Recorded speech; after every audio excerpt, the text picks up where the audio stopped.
Oi pessoal, hoje é a nossa terceira aula de saúde da criança e nós vamos falar sobre os aspectos do crescimento e desenvolvimento. Então assim, quando se fala em avaliar o crescimento e desenvolvimento da criança ou do adolescente, a gente está falando de acompanhar seu amadurecimento biológico, psicológico, intelectual e moral. Todos esses fatores, eles determinarão o modo de viver, né, dessa criança viver e também dela interagir com o ambiente e com as pessoas que fazem parte do seu cotidiano. Então, assim, para que tudo isso corra de um modo harmônico, é necessário que, antes de tudo, a criança ou adolescente mantenha um vínculo de afeto, proteção e aceitação. Então, assim, é dever dos pais ou dos responsáveis ou ainda dos cuidadores promover uma passagem natural pelas diversas fases que a criança atravessa, né, para que a construção desse novo indivíduo, desse novo ser, ela possa ser formada de momentos e situações que possibilitem a formação de um ser humano equilibrado, um ser humano consciente de suas limitações e de suas possibilidades. Então, assim, toda criança, né, todo adolescente, eles vão passar por experiências e essas experiências, elas são influenciadas pela quantidade e qualidade dos momentos de afeto e prazer que são proporcionados pelos adultos no lar e fora dele. Então, assim, a formação da personalidade e o comportamento e o desenvolvimento da sexualidade, tudo isso está relacionado a esses fatores, né? Mas vamos falar um pouquinho da infância, né? A infância é uma fase que compreende 3 estágios. A primeira infância, que vai até os 2 anos de idade, né? Do zero, de quando essa criança nasce até os 2 anos de idade. A segunda infância, ou a fase pré-escolar, que corresponde dos 2 aos 6 anos. E a terceira idade, perdão, a terceira infância ou fase escolar, que vai dos 6 anos até o início da puberdade. Então, assim, na primeira infância, é a fase que predomina o desenvolvimento das percepções e dos movimentos. Essa criança, ela tem um desenvolvimento físico acelerado, porque vai estar relacionado ao aparecimento de novas habilidades. Um bebê, cada dia ele aprende a fazer coisas novas, né? Quem tem uma criança pequena em casa percebe isso, que de um dia para outro essa criança ela passa a ter novas habilidades. Então assim, o desenvolvimento ósseo, o desenvolvimento muscular e o desenvolvimento neurológico permite a emergência em novos comportamentos, como sentar-se, né? A criança de repente ela começa a sentar no mesmo logo depois ela vem a engatinhar, a questão de andar, o que vai possibilitar que essa criança ela tenha um domínio maior do ambiente que ela vive, né? Eu coloquei nos slides a foto de crianças brincando, de crianças tendo contato com tinta, né? Se sujando, porque a brincar, se sujar, tudo isso faz parte do desenvolvimento. Então, assim, na infância, a criança aprende a andar, a tomar alimentos sólidos, né? Aprende a falar, a controlar o processo de alimentação de produtos do excretório, que é isso, né? Aprende a controlar a urina, as fezes, aprende também a diferença entre o sexo e também alcança estabilidade fisiológica. Essa criança, ainda na infância, ela vai formar conceitos sobre a realidade física e social.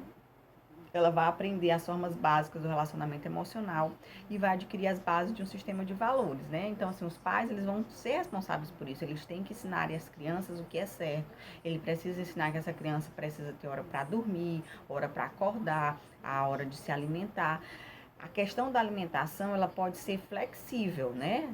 A criança, vamos estipular um horário. 11 horas é o horário do almoço, mas se 10h30 essa criança está chorando, ela está dizendo que está com fome, ela vai poder se alimentar antes disso. O que não pode é um dia ela almoçar 10 horas da manhã, outro dia 1 hora da tarde, outro dia 10 horas da noite. Ela precisa de uma rotina, né? Da mesma forma que ela tem que acordar num determinado horário para ela se acostumar a acordar naquele horário, a tomar café, a brincar, a desenvolver todas as atividades que são pertinentes à realidade de uma criança. a segunda infância, né? A segunda infância, ela corresponde ao período pré-escolar. Essa fase é considerada a idade áurea da vida, né? Porque, assim, o organismo ele vai estar capacitado para o exercício de atividades psicológicas e vai ter uma linguagem mais articulada. A criança, ela já forma frases, né? Já faz perguntas. E essa fase, ela é fundamental na vida humana, porque é nesse período que os fundamentos da personalidade do indivíduo são lançados e começam a tomar formas claras e formas definidas. Aí eu coloquei no slide uma foto de crianças, né, na escola, né, os amiguinhos todos reunidos e os amiguinhos também junto com a professora, que é uma das coisas que as crianças estão sentindo falta durante essa pandemia de estarem frequentando a escola. E o que que a criança nessa fase faz, né? Então, assim, a criança nessa fase, ela é egocêntrica. O que é isso? Ela é centrada em si mesma e ela não consegue se colocar no lugar do outro. Então, assim, ela não aceita a ideia do acaso e tudo deve ter uma explicação. É a fase dos porquês. Por que que eu vou ficar de castigo? Por que que o céu é azul, né? Essa fase dos porquês. Ela já pode agir por simulação, né? Ela já é capaz de fazer simulação. Ela tem a percepção global sem discriminar detalhes. Ela consegue observar o mundo que está à volta dela. E ela se deixa levar pela aparência sem relacionar fatos.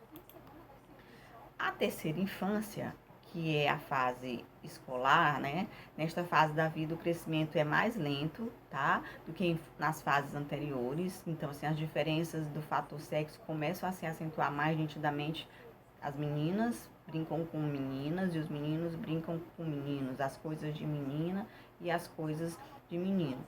A criança ela desenvolve noções de tempo, de espaço, velocidade, ordem, casualidade. Então elas vão ser capazes de relacionar diferentes aspectos e abstrair dados da realidade. Apesar de não se limitar mais a uma representação imediata, né, ela vai depender do mundo concreto para abstrair, tá? Aí eu coloquei em foto de crianças também estudando, fazendo as atividades escolares, né? Aí vem a adolescência, né? Que é uma fase, a gente vai ter uma aula só sobre a adolescência, mas a adolescência é uma fase que é caracterizada por bastante alterações biológicas, psicológicas, sociais e culturais. Pode ter uma duração variada dependendo do indivíduo. Tem indivíduo que passa a vida toda na adolescência, né? Alguns não, quando chegam numa determinada idade, eles deixam de ser adolescentes.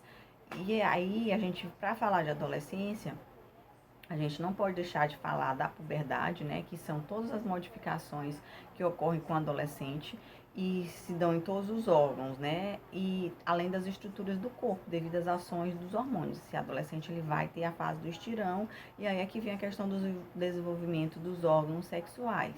Essa fase termina quando para o crescimento dos ossos e quando é concluído o amadurecimento das gônadas, né? Quando esse indivíduo ele já pode gerar filho. No caso, as gônadas masculinas e nos meninos, né, que são os testículos, e no caso das meninas, as gônadas femininas, que são os ovários. Então, assim, durante esse período, os jovens eles vão estar em busca de identidade, através da interação com o mundo interior, o que vai fazer com que esse jovem, né, ele tenha um sentimento de perda, porque ele está deixando a fase infantil para entrar na fase adulta, ele está numa procura de autonomia, de autoafirmação. Tem a questão da evolução sexual, né? Eles vão reivindicar seu espaço na sociedade, tendendo a se reunir em grupos afins, o grupo dos que gostam de esporte, o grupo dos que gostam de música, o grupo dos que não gostam de estudar e por aí afora. Estão sujeitos a constante mudança de comportamento, então eles vão precisar de muito diálogo, muito apoio, muita paciência, muita compreensão. A gente não pode deixar de falar também de um artifício lançado pelo Ministério da Saúde, que é a caderneta de saúde do adolescente, né? Ela, ultimamente, ela está em falta, mas ela é um artifício, um instrumento muito bom para a gente estar lidando com esses adolescentes, né? Porque fala de toda a questão do desenvolvimento, a questão das vacinas, a questão da prevenção de infecções sexualmente transmissíveis, a descoberta da sexualidade. Então, assim, é um instrumento válido. Então, assim, a adolescência, ela deve ser uma fase observada, principalmente do ponto de vista psicológico, né? o adolescente ele começa a querer expressar opinião e pensamentos próprios, o que pode levar, às vezes, a brigas, revoltas, inconformismo. Então, assim, cabe à família proporcionar um convívio saudável através do diálogo, tá? Então, a gente fica por aqui, aqui é a primeira parte da nossa terceira aula.